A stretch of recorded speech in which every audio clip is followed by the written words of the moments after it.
The Palestinian president and foreign minister, as well as the foreign ministers of Turkey and Egypt, have issued separate statements, both strongly condemning the Israeli Security Cabinet's recent plan to take over Gaza City entirely. This comes after Israeli Prime Minister Benjamin Netanyahu's office said that the Security Cabinet has approved a plan to take over the enclave's biggest city and that the Israel Defense Forces will prepare for the takeover. However, they have also mentioned that they will be distributing humanitarian assistance to the civilians outside the combat zone. Warsan Agabekian Shahin, Palestine's Minister of State of Foreign Affairs and Expatriates, stated that Israel's decision, while deeply disappointing, is hardly surprising. Agabekian emphasized that only the Palestinian government in the West Bank has legitimate jurisdictions over Gaza. Turkish Foreign Minister Hakan Fidan has also said that the international community is aiding Gaza and Israel is obstructing these efforts. He said that it is pushing Palestinians towards famine in an attempt to force them to abandon their land, further adding that Israel's decision to take over Gaza City marks a new phase in its expansionist policies. Meanwhile, Egypt has said that both Turkey and Egypt have conducted comprehensive coordination on the Gaza issue. He has stressed the need for the other countries in the region to unite and take concerned action against Israel Prime Minister's takeover plan. Now for this discussion, we are joined by Professor Gilad Hirschberger. He's a political psychologist at Reichman University, joins us live from Israel. Thank you, Professor, for joining us today. Good to see you.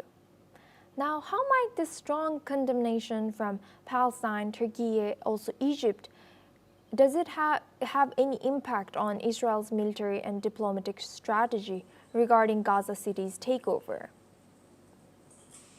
I think the first question that we need to ask is what exactly are the intents of Prime Minister Netanyahu? He's been speaking about Israel taking over Gaza City and a full takeover, which means a civil administration over the city, etc. But I have to say that I'm somewhat skeptical, and I'm not sure that this is what's going to happen. I do anticipate that there will be some kind of a military maneuver in that direction. But it is possible, and I'm saying this with some caution, it is possible that Netanyahu is playing chicken with Hamas. And what this means is that he is raising the stakes and is announcing a plan to take over Gaza, while what he really wants is for Hamas to blink first in order to reach an agreement. And so international pressure at this point is not likely to have an enormous effect. And Professor, what about the domestic pressure that Israel is facing, or current Netanyahu's government is facing? We hear about the protests taking in Tel Aviv, and also maybe spat over the disagreement over this between military and the Netanyahu. Yes, so that's definitely an issue. Israeli society is divided.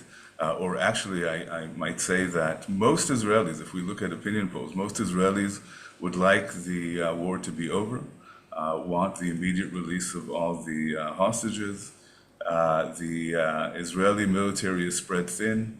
They've been in conflict, in war for over a year, nearly 2 years. And very few people would like to see us enter the Gaza Strip and engage in an intensification of the conflict. But the demonstrations at this point are large, but they're not the same as they were before October 7th during the judicial overhaul. So the amount of pressure on Netanyahu is high, but he's been able to withstand even more pressure in the past, so it's not likely that that pressure will change his plans.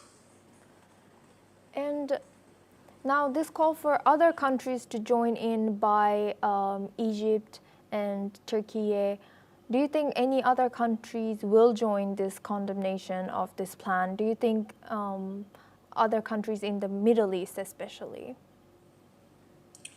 Well, I think, first of all, Israel is being condemned by almost everyone in the world today. That's something that's been going on for a while. But I also think that we need to consider the difference between the explicit public statements of leaders of countries or foreign ministries and what is actually being said behind closed doors.